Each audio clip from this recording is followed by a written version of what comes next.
So nice to see everybody here. Michael Frass is leading us. He's going to introduce the folks from the diocese, but then maybe we'd have a prayer. How's that sound? God of grace and God of glory, you've set us as a community in this place at this time to be of service to a world that is in shift and flux, and to be a place of invitation and hospitality and care for a family that's going to come from far, far away into a very new and different type of experience, that we may be thoughtful and capable and loving in this new relationship. In Jesus' name we pray. Amen.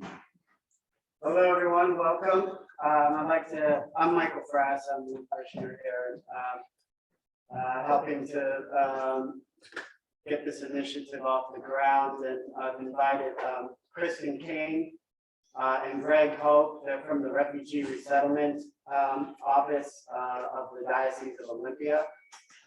They're going to talk a little bit about what they provide and then how we might be able to assist them in providing support to a family from Afghanistan. So, okay, thank you. So, hello everyone, and hello people over Zoom. So yes, thank you so much for everyone coming out today and speaking or being willing to listen to us and learn about what's happening, and hopefully you'll have plenty of questions to ask too. So, to get started, just because I don't know if everyone is familiar with what we do. So we have been around, we're a part of the Diocese of Olympia, and that's been around since 1975.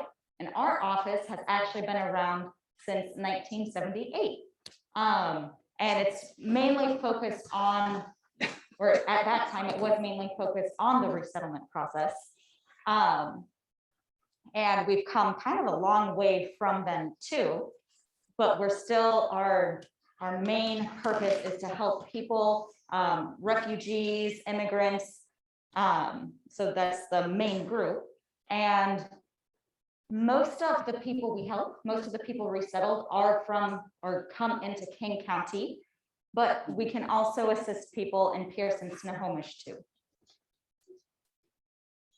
Okay, so these are the services that we do offer right now. We're going to go into kind of a lot of detail about the resettlement process, but to just quickly go over the other ones, we help with job development, which is basically giving and helping the refugees with the tools they need to get a job, finding a job that's a little more meaningful to them too. Individual development accounts, which is our financial part, where we help with training people in learning about kind of how to start businesses, what's needed in that behind, like the background stuff for businesses, financial literacy, and those types of things. We have social services, which will assist people after their initial 90 days here, which is once somebody is resettled, we have about 90 days to work with them. But if they need more assistance, then they can go into the program called Prime, where we can help them a little more too. Immigration, and then English as a second language classes too.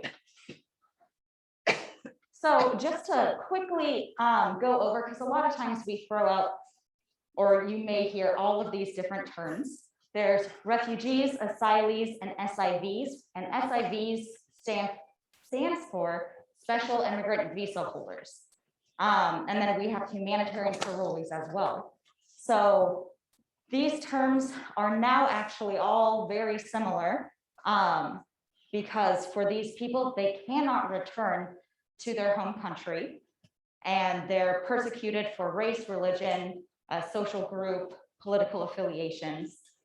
And we're going to focus more on the humanitarian parolees, because those are the Afghans coming in now. So they're technically the ones considered from September 2021 and onwards. So this is just a little picture in case some people aren't very familiar with where most refugees and most asylum seekers and special immigrant visa holders come from. So special immigrant visa holders and humanitarian parolees, they mainly are coming from Afghanistan right now. But this is kind of just a nice little view and picture, so you're aware of where a lot of our clients come from. So now to dive more into sponsorship. And this is kind of where we're really hoping that communities will be able to come together to really help the clients coming in, all of the Afghans coming in. So the goal of being a sponsor, the main one I'm going to say, even though it's the last one on here, it's helping them become self-sufficient. So that is the most important one. And of course, because when people come here, they don't know, most of them don't know anything about America. They don't know anything about the US. So our goal here is to really, really help them feel comfortable in being here, know what's around their communities, know the tools available for them if they need assistance further along their lives here, like years from now, they'll know what to do. And going along with this too, it's helping them actually become a part of society, become a member of their community, and give them the goals and tools to overcome those obstacles that they will encounter. So this might seem like an intimidating list, and I hope it doesn't, but as a co-sponsor group, these are some of the activities. It doesn't have to be all of them, but these are some of the activities that a sponsor group can pledge to do. So a sponsor group would be, for example, like a church group that people have taken the pledge to actually assist a family in some or all of these activities. And the reason we want it to be a group is because this can be very overwhelming for a person to do. So because of this, if you have a group, you'll be able to actually split the activities out to who wants to do what. And during that process too, you're going to get training. So people that are interested in, let's say they're interested in signing people up for school and you've never done that before, we'll walk you through how to do that. So there is a lot on here, but really when it's broken up between a group, it's not as overwhelming, and you'll have our staff, you'll have us there to support you too. So it's not like you're being left alone, you're agreeing to do this and then we leave you. And one of the big things with this too, just to go into more sponsorship ideas, is our case managers. Of course, they have all of these people coming in and they're working with the Afghans arriving, but they have multiple people working, or multiple families that they're working with.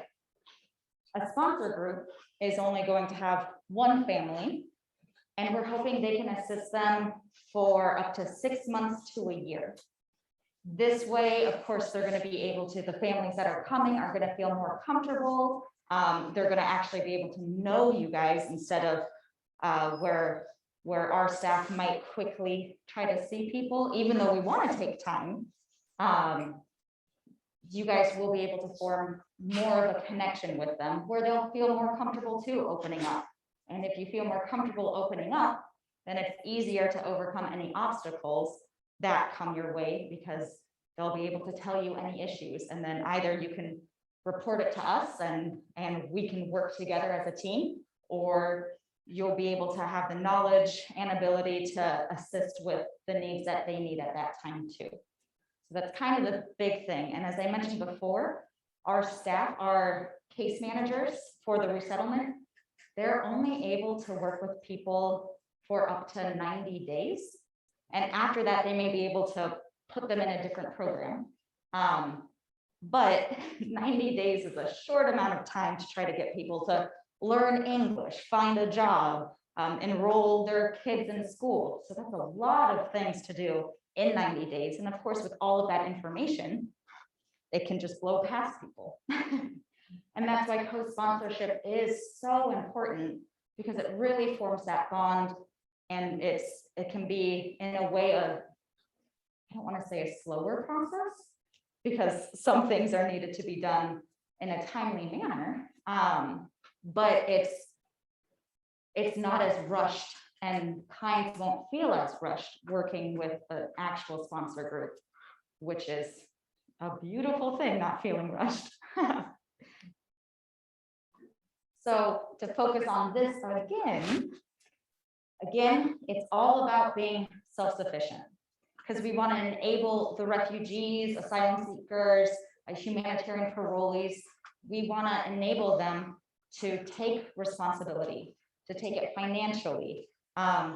It's a way that helps to build hope for them and confidence in themselves when they're able to be with a group too.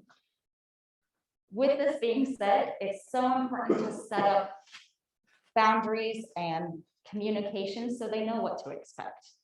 And we will teach you what that means too, if you do decide that you want to become co-sponsors too. For example, of course, when you first meet families, you want to do everything for them. They've been through awful things. It's the human part of us that's like, yes, we will take care of your needs. Don't worry about it. Relax, sit back. We'll do it all.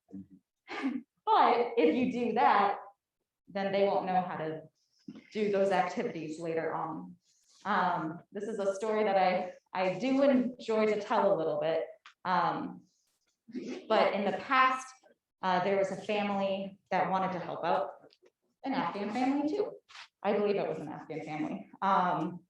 And this was years ago. And this wonderful group bought fresh bread for them every day. They went to the bakery, made sure this family had fresh bread.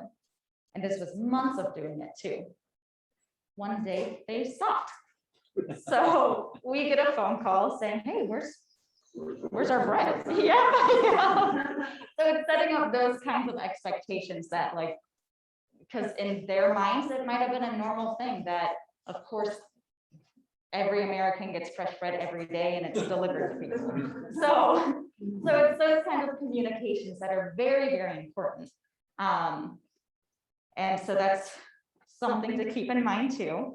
And of course, when you tell people, like, these are the expectations, or like, yes, we're giving you fresh bread for this week, but after that, like, we'll show you where to go to get fresh bread if you want that. And that's a beautiful thing to do. Why not? So, as I mentioned before, if you decide to co-sponsor, you're not going to be alone. We're going to help train you. So again, we're going to train you in enrolling in school if you're not familiar with that. English as a second language, cash and utility assistance, and healthcare. And we'll also help you kind of understand how to apply for a social security number, because I think most of us haven't really had to deal with that a lot. And each area is different. Each social security office has different guidelines and requirements to get a social security number. We'll also give you the information on the family once you've partnered with them too. Once you're interested in this, we'll tell you about the family, or as much information as we know. If it's through the actual United Nations, if like those refugees that come in, we have more information. The Afghans coming in now, we usually don't get a lot of information on them. We get their name, and I think their date of birth. Yeah, and that's it. So we'll give you the information that we have. And then of course, we're here to give you that support. Hopefully there'll be 1 or 2 contact people that will be able to reach out to us if there are any difficulties, if there are challenges, so that we can go ahead and hopefully overcome those challenges together. And of course, we'll give you guidance. And we will be checking in with the group too. So it's not just the contact people that are the ones calling us. We're going to make sure that things are going well too. so that you don't feel alone during this and everyone feels that support that's really needed. So that is all of the information that I think is a blanket overview to go over things. And we would love to hear questions that you have now to help you better understand things. And yes. The first thing that jumps out at me is the language difficulties. Yeah, most of us don't speak Pushto, right, or any Afghan language, and so if they don't speak any English, how do we deal with that? So you can always learn it. No, that's too easy. No, no. So we're currently working on a list right now. We have a couple people on our staff from Afghanistan, and they're working on a list of people they know that could be interpreters. So if you're interested in being a co-sponsor group, we really recommend that you talk with somebody on this list and actually hire them yourselves as an interpreter for you guys, so that they can be your contractor, be there when you need them to talk with the families about this important task that you want them to do or any issues that arise. You mentioned that there are 3 sources of people coming, or they come with potentially 1 of 3 different statuses. And I wondered if some of those statuses gave them permanent residency in the United States. And like, for example, if they're applying for asylum, I assume there's a chance that asylum could be denied. And how long would that process be, and what happens if it's denied? Right, so good question, and I apologize, I didn't repeat the first question, but this question that was asked now, it's about for the people that arrive here, they could have technically 4 different statuses, about roughly,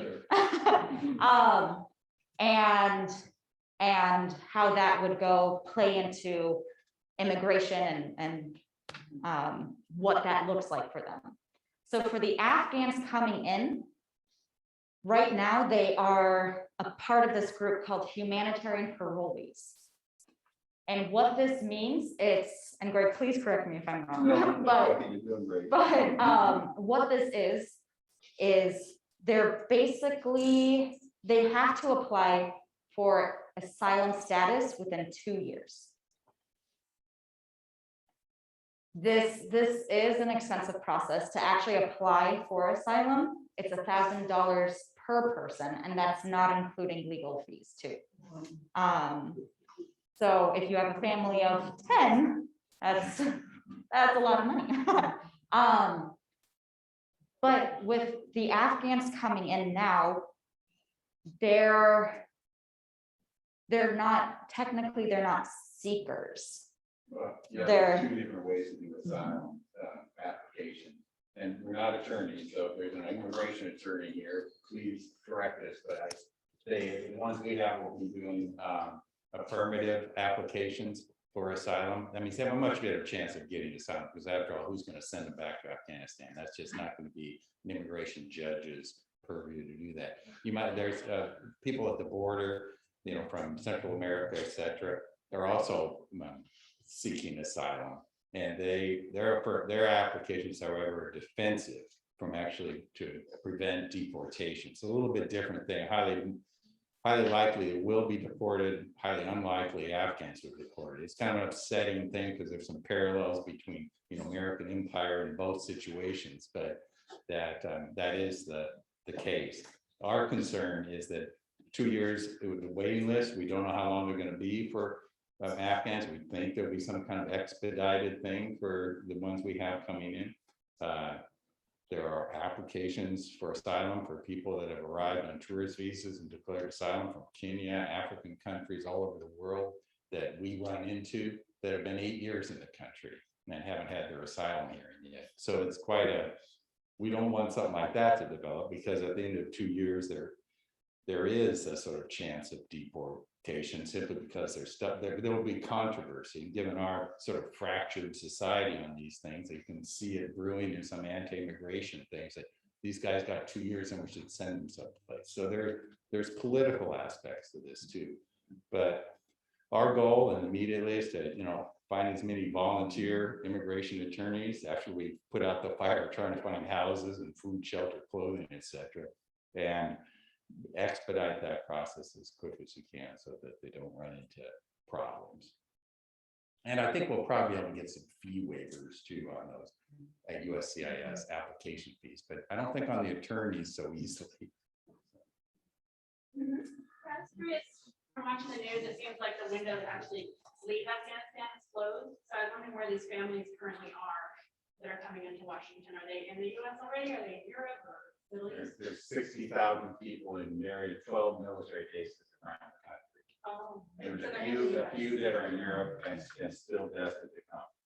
The federal government wants all of these people off the military bases by midwinter. And then, and they're putting out, so far they have, 5,700 have left. They're promising to do this, 5,000 a week. They're gonna get a lot of people. And, that's the current situation.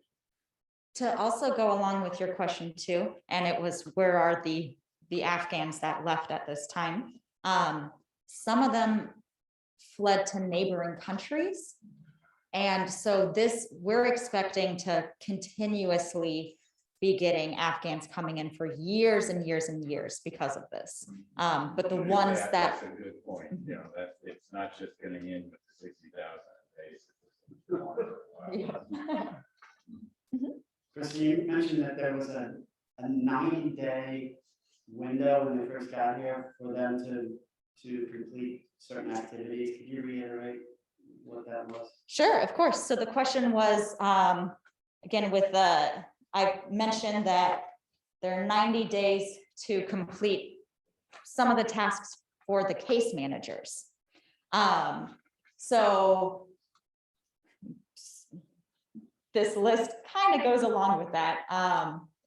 We have to apply for their social security number, and this is for normal refugee status. Hopefully, the Afghans coming in, I believe the application for the security number. They get EAD cards. Yeah. The military is trying to do something, and the NGOs that are operating in the base are trying to get applications for EAD cards submitted, and application for social security cards submitted. Whether they arrive with these EAD cards and social security cards immediately is kind of squishy for us at the moment. We've had about 75 arrivals.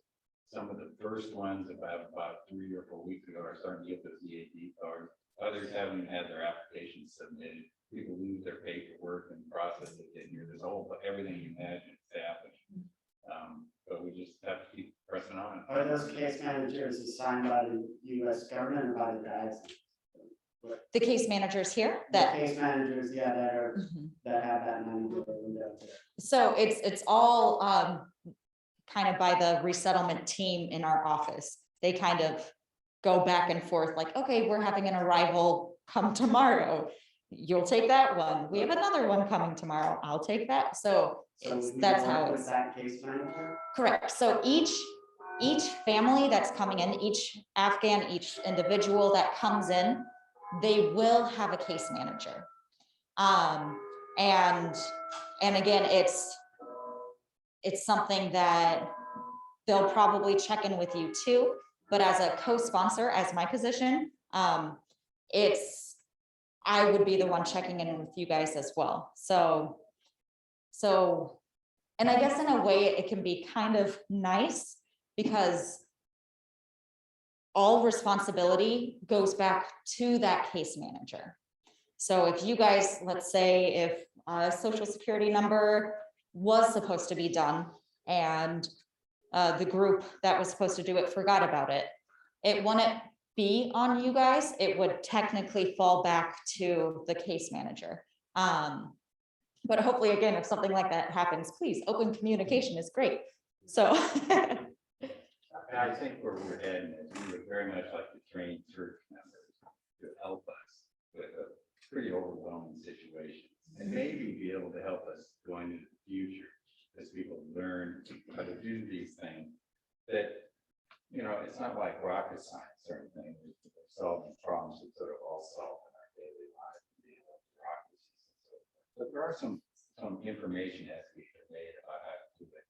And we like to get it done, some of these things done expeditiously, but it's not if a new group that's going to give us additional capacity to, you know, even just work with one family or maybe several families as time goes on, is going to really help us a lot. So that's what we're heading toward. And you had a question about kind of how the money flows, you know, the State Department, not the HSS or anything, is paying for a lot of that initial refugee settlement. They've contracted the National Episcopal Church for years, essentially the World War II, to do this kind of work. And then there's been various local affiliates that do it. I mean, they start in being before Trump, maybe that 40, now they're talking about 12 or something, that local affiliates that, you know, on their behalf, we work and pass on money to the diocese. And they are case managers for that program. I just wanted to let you know, there's a great article in the Wall Street Journal, online Wall Street Journal today about the resettlement and some of the issues that they're facing with old technology and the shortage of housing and that type of thing. Give you a sense of how that's rolling out, not quite as well and not quite as fast as they would like it to, unfortunately. I also have a question. Has the resettlement team done any kind of ballpark math to determine what it would, what in addition to the time that would take, that we would dedicate to helping a family over the course of the year, how many financial, what the financial resources would be required of an institution like Epiphany over that 12-month period? Do you have any sense for, say, a family of 4 that would then scale up if the family was larger than that? Okay, so the question was basically what is the financial commitment to assist a family of 4 for about 12 months. So this, when sponsor groups are interested, rental assistant is a big thing. We hope, or again, of course, we can talk about this further in detail too, but if a group is able to assist in about 3 months worth of rent, maybe covering the first month completely, and then possibly assisting a little bit during the second and maybe third month. So that would kind of depend on the pricing of the apartment. But so that's a big one. And it's also the interpreter. So for the interpreter, about the first month is probably going to be a little heavier with using them. So we were thinking about an interpreter is about $20 an hour. And for the first month, it would probably be 10 hours a week. And then after that, it would probably lessen. So I know you did a short answer is I think you need about $5,000 to help them out. I mean, you might not spend it all. It depends what you're going to find. A lot depends on who you get, you know, who comes, what the situation turns out to be, how quickly they find employment, because if they find employment, it's their responsibility. There's no, so like in a way, one of the big hurdles with some families, particularly educated people, is going to be recertification and education before employment or immediate employment with, you know, education and recertification sort of in a secondary thing. And it'll depend on whether you get market rate housing or you get some kind of nice sweet deal that can come along too. We have just last week, I got a kind of thing going on with the Refugee Women's Alliance. Have a new building in downtown Seattle that they're letting us have several 3 bedrooms and 2 bedrooms. That'll be reduced low income type housing and brand new construction. So we're getting maybe 6 of those places for us, you know, and that'll change the dynamics a little bit. So a lot of it depends on kind of what happens. But if the standard thing happens, it's been happening for the last few years, where with fewer arrivals, of course, but family ends up paying 2,000 plus for rent, and the maximum you're really gonna take home on 15 bucks an hour is about 1,700, so there's a gap there. And that's why I thought, the church sponsor maybe have to work with that gap. Thank you. So outline for me what an ideal sponsorship looks like. Okay, so an ideal sponsorship and what that would look like is after, I'll go through the entire process. So first, again, we would have a meeting like this. And after we leave, then the group would hopefully then discuss more who is interested and what that means. I have a sponsorship. It kind of looks like this, except for it's actually checked boxes. So I'll make sure that, I'm not sure if I sent that to you already, but I'll make sure that gets sent out. And then the group would decide who is doing what task. And after that, after it gets sent back to us, then we'll make sure, we'll speak with you to make sure you get the training that is needed. So for example, again, just going back to school, if you already know the school system, maybe you don't need training, but that's what you want to do. But if you've never enrolled anyone in school before or anything like that, then we would take time to actually train you into what that looks like. So after all of the training is done and people feel comfortable in these tasks that they've assigned, we would match you up with a family. And I'm going more into like the perfect realm of things. So we would match you up with a family. You would get the information on them. We would know what date they're coming. From there, hopefully we would have people, maybe you guys would be able to assist in finding housing, affordable housing for this family coming in. Then you can set up the apartment and do all of those other kind of fun tasks. We'll have more of a timeline too, about when things usually should be done and are done. So all of that information will be given to you. Again, it would be like social security number is supposed to be had within the first 10 days of their arrival. So you guys would have checklists of things like that to be done. And then there would be frequent check-ins between the co-sponsor groups and then with us here at the office too. And after that, that's kind of just how it goes. So you guys would continue this relationship with the families too, even after the 90 days that we're officially assisting.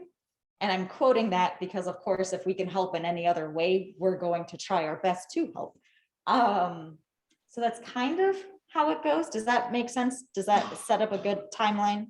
Are we responsible for handling the financial flow, or do we provide the funds to you and you handle the financial flow? So what I like, let me, I know what I've envisioned it is, and I think would really help us, is that we could generate through training, and you're taking on sort of an quasi-independent role, working with us, but you're going to have your interpreters, you're going to have strong leadership, you're going to learn how to do a lot of these resettlement activities.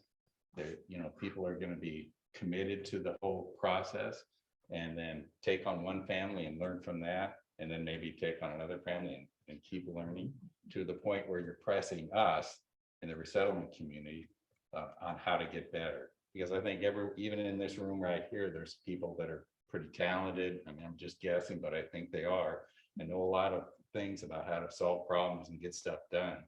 I'm looking for some leadership in that direction that can take on these families and do it in a kind of independent way that has definite connections with us, so that we can really make the whole resettlement program better. As far as the money, you can earn your own money. I guess have a 501c3. We'd like to know how much money you earn, so we can kind of put it on reports. Maybe you got 5,000 to work with a particular family, want to, reports that make the system, and us and what we're doing look good, but it would be your money to spend. And then we have funds that we would also direct to the family, about $1,000 per person. So if you have a family of 5, just do the math. It's not enough. We sometimes have to have other donations and resources that come into it. But I'm sure we can, work out a budget of some kind for each family that comes in, of your support and our support, and how it comes out in the end. So it's a combined effort. Yeah, it would be definitely, all of this is a combined effort, but I'm looking for you guys to get stronger and stronger and be able to operate independently and pressing us to do a better and better job. From Zoom here. I was wondering about when you're setting up the household in-kind donations and of the dishes, the silverware, the furniture, the bedding, all of those kinds of things. Can you kind of speak to that a little bit? Sure, of course. So all of the furnishings, we do have a list. We have a list of what each house or each apartment needs. If you are making, we call them welcome kits too. Each room kind of has its own welcome kit. And it would be kind of what you expect, like the bathroom, it would need towels and a bath curtain and toilet paper, of course, toothbrushes, deodorant, supplies like that. The beds or the bedrooms, it needs a bed, sheets, blankets, pillows, things like that. And we have a list that I'm more than happy to share too. If you're doing these things, we do ask that these items, we prefer that they are new, just because it makes everything easier that way, if it's new. Or again, it could be looks new. It's just that way there's nothing that's complicated about it. It's the families that coming in won't question, sometimes we've had like pots that have had like big scratches all over that isn't good for cooking anymore. So we don't give those kinds of supplies to the families. And that's why we say, just if everything is new, it's easier and there won't be any complaints or worries. Does that go into what your question was, or did you want me to go into more detail? No, that's good. Thank you. Another question from Zoom. This is Sherilyn, and I've spoken with you, Kristen, and Greg, and I wanted to clarify a question I have about housing, because when we talked last, it was my impression that the diocese finds housing, and Kristen, you just suggested that maybe the sponsors would find housing, and obviously that's a difficult thing to do, and probably a lot of us aren't as savvy in looking for refugee housing as you guys are. So I just want to make clear up front who has that responsibility. So that would be something that we would talk about. We are in a very big housing crisis. We're having a lot of trouble finding housing. We actually have families like nicely staying in Airbnbs because Airbnb has really stepped up to support the Afghan crisis. So we have families staying there. Some of them are staying in extended stays. So if anyone knows of any affordable housing, please help us be aware of that. So it's kind of a team effort then. If you guys completely don't know of any place, we're constantly looking. So that's why it's more of a team effort. But with all of the Afghans coming in now, it's a lot, especially when like it could be, maybe we'll get like 24-hour notice that somebody is coming. And that's a very short time to try to find permanent housing for them. How many Afghans do you expect to come into the, I guess, King County, or I don't know what, in terms of your area, the area you service, All say right. in the next 12 months? All right, Greg, how many? Projection by the state coordinator for refugee affairs like last week was 1,700 for the whole of Washington. And now that projection is maybe twice as much as that. It's sort of a limit to that, even that may get even bigger. And Is there an existing Afghani community in any of these areas? Like, for example, we're from the Bay Area and there's 50,000 Afghanis who live in Fremont, California. correct, I have no clue how many live in the Puget Sound area. thousands. And most of them are newcomers. There's a few Afghani associations that have been developed that are from the early days. I mean, wait 20, 30 years ago when there were, there's been a crisis in Afghanistan a long time and Afghani refugees arriving. They're participating along with a lot of Muslim groups, particularly MAPS, the Muslim Association of Puget Sound, that has come up with rental assistance and some household items and things like that, and they're willing to coordinate to help various programs. So they're part of the mix. We were hoping to make some church groups and others also part of this mix, so that we're not, it's not just them and the resources they have being able to take care of all of it. The biggest arrivals of Afghans have not yet formed, they've come more recently, have not yet formed really strong community groups that can step up and do the whole thing. However, individual U.S. ties, we call them, that have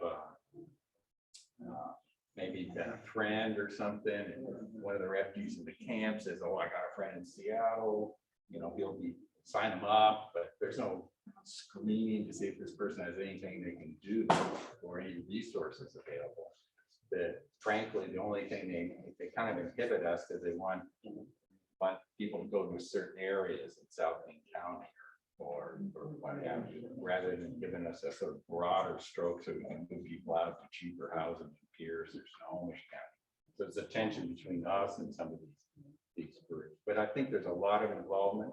There needs to be more because we're going to get quite a few people. Yeah.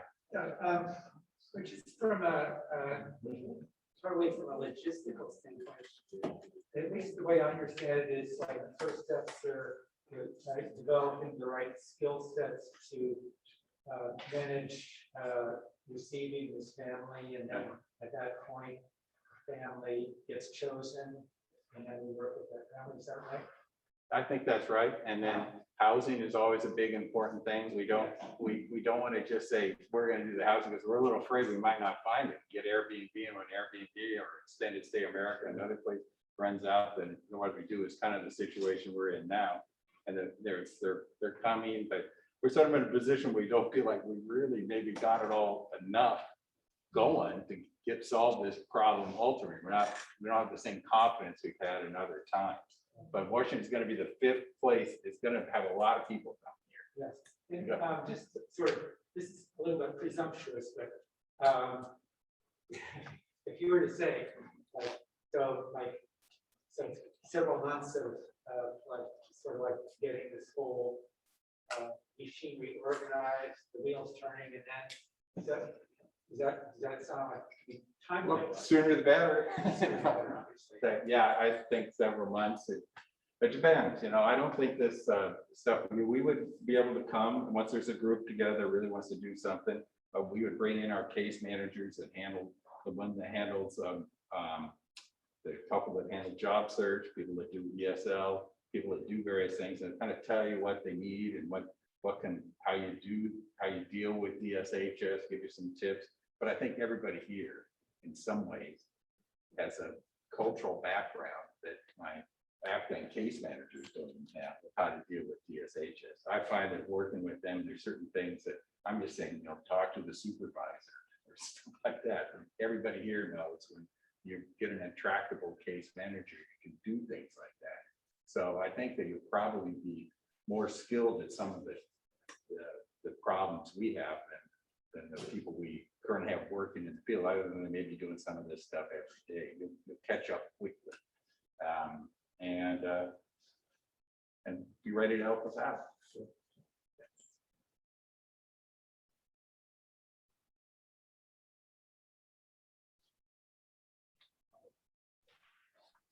This doesn't particularly have to do with, or did you have somebody that was asking in the back, or I'm on Zoom?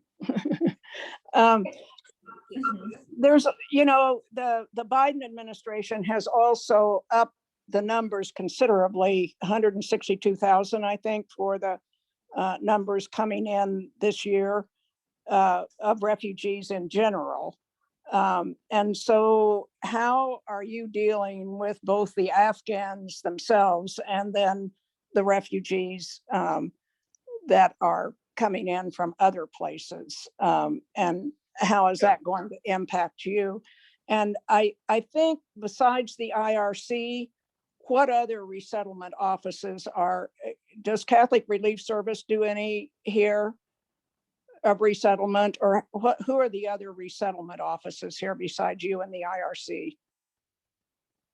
Resettlement offices. What was your first question? What was it? Well, the first question had to do with dealing with both Afghans and the new numbers that are coming in. I mean, the Biden administration has upped the numbers to over 150,000. I can't remember the exact number, but people from other places that are coming in besides these SIVs and parolees. And then the second part was the other resettlement offices that are here in the King County, Puget Sound area. Well, yeah, I think you got the two numbers there. We got these 60,000 plus Afghans that are going to be coming through the end of the year, and then continue to come in maybe in the regular program through the fiscal year. Next September, there's going to be the 60,000 coming in. They really want to get them here, before December. So we'll see how that goes.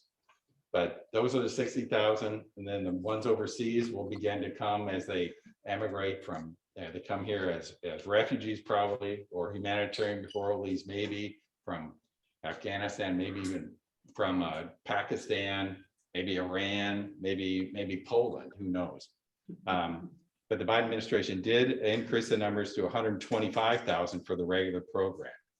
Those are not arriving, they're only trickling in. We, at the same time we're doing this other stuff, we have a few Iranian cases that we've received. We may get an occasional Somali case, but refugee processing around the world, in East Africa, in for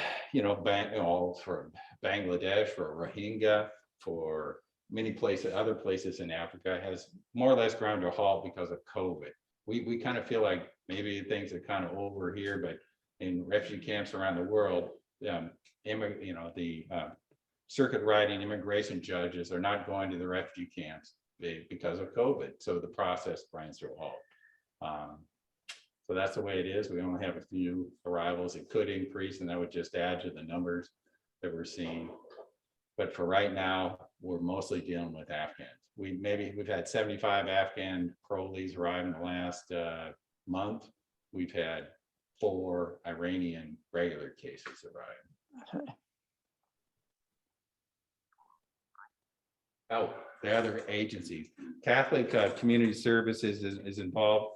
We retreated from the area about a decade ago, maybe longer, but they are involved now in what the kind of placement of unusual cases and places far from the normal places, where far from King County, Pierce County, Snohomish County, and Spokane County, and some of the Tri-Cities.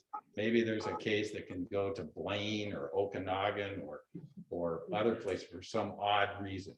The National Catholic Affiliate helps in those kind of resettlement situations. And the other agencies that are involved are Episcopal Migration Ministries, that's us, World Relief, quite a large evangelical group that'll bring in, to the 210 we may see in the coming fiscal year. The World Relief may see 800.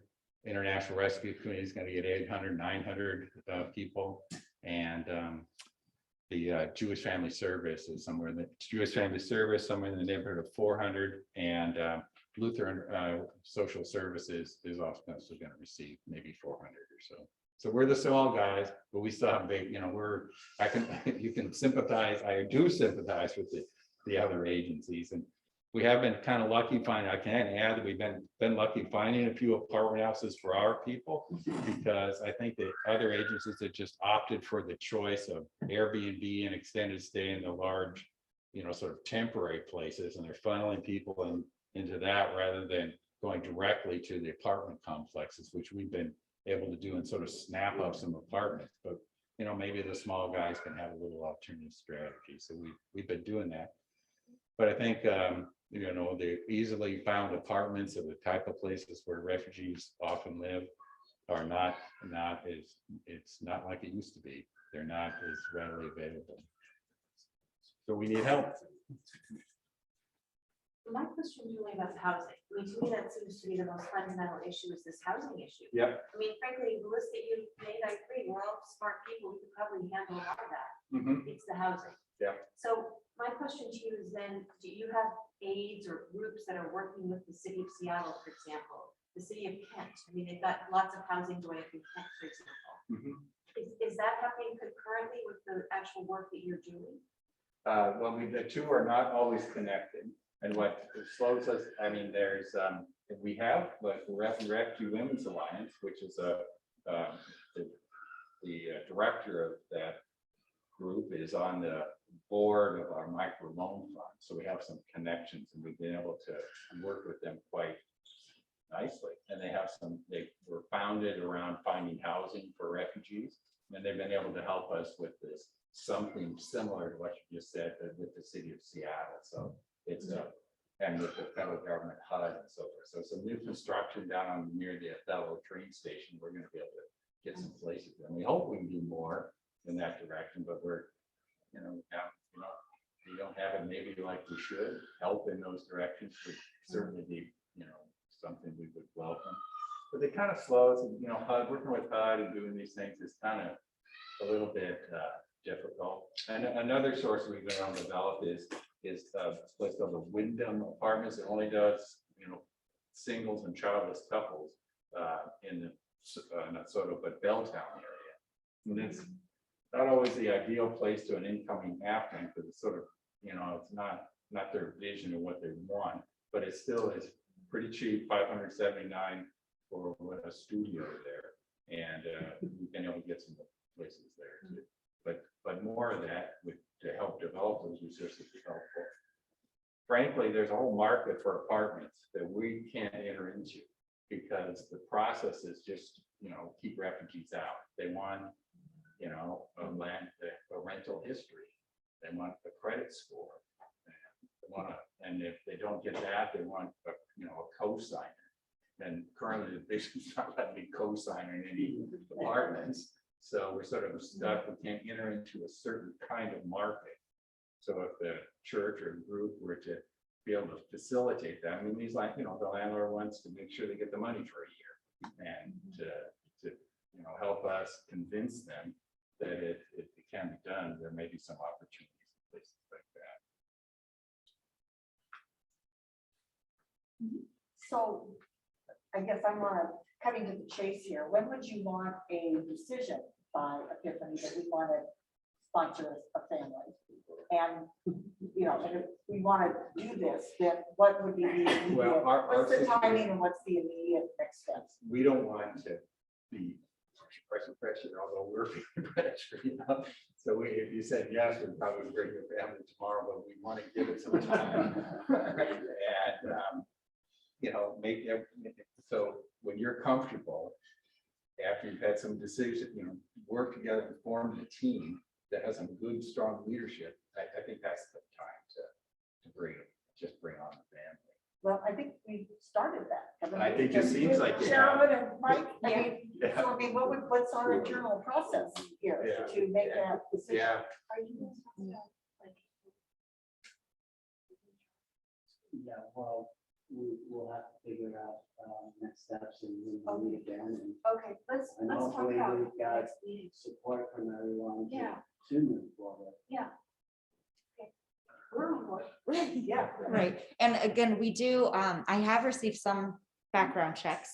But for anyone that wants to have that one-on-one like time or like meeting with these families, a background check is needed, of course, so, We gotta do our due diligence. yeah, so.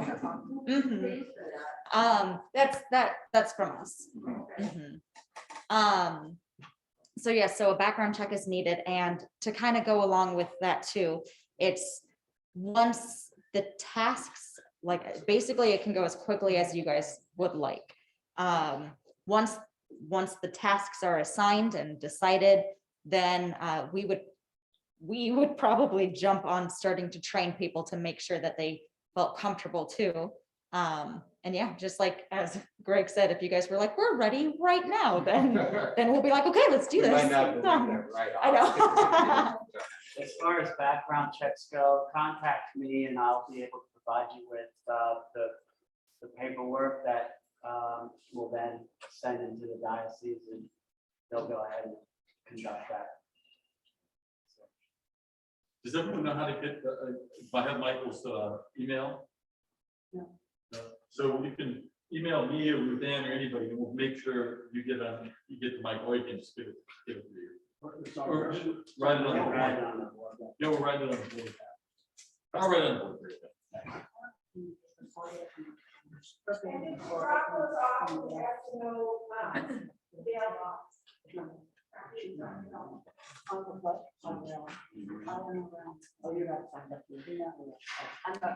Are there other questions? No, this is Cheryl, and I just have a comment. It sounds to me like the next step for us is to convene a meeting with parishioners who are certain that they're interested in doing this, going through the checklist that you mentioned, Kristen, and assigning out who would want to do what, and then getting the information back to you to set up some trainings. Is that the best approach? Yep, that is it exactly. Mhm. Okay, Michael and I can confer and come up with a proposed meeting time then. And Thank you. would you, Kristen, would you and or Greg be at that meeting? Yep. Mhm. And Okay. And whatever it is, we'll bring along the case managers that are needed to. Right, so we would bring along the experts in our office that would to also go into it more too. Okay.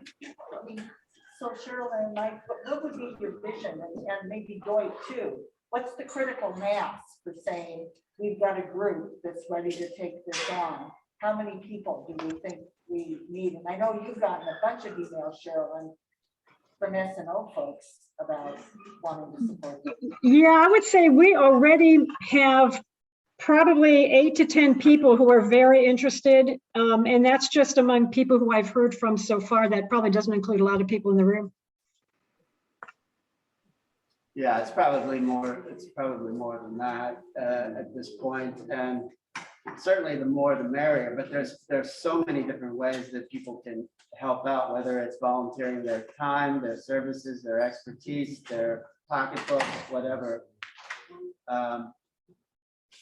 I think we'll have more than enough to support this cause.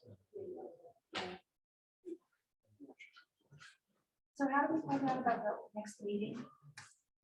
We will send out an email to let people know. Do you have a list for? Yeah, we have a list of everybody in the room, Oh, perfect. and then other people that are interested. Okay. We know who we. We know every We know exactly everybody. what you said every Sunday. So yeah, so we have the list, right? And so we'll give that to Michael and let him just sort of get in touch with all of y'all. And there's his email and phone number, so you can take a photo of that on your way out. And that's a way to get in touch with Michael. I'm sorry, I missed some of that, but Sorry. so I don't know if I'm repeating, but can we come up with a list of people in the room who are interested with emails so that we'll know who to email? Well, I think they're all interested. Who's interested? Okay, come on, Mike Evans. Everybody but Mike Evans, Cheryl. Is, Okay. interested. But you know, I can't see from here who these people are, so I really need a list with their names and emails. We have it. Thank you. We got a full list. And we got everybody on the screen too. Even Judy. So we're all set. Perfect. And then we'll all hand that off to Michael. Good, good. I'll let you close it out. Anything else you want to? All right, no, thank you very much, everyone, for joining us for this, and look forward to working with you all. Thank you for coming.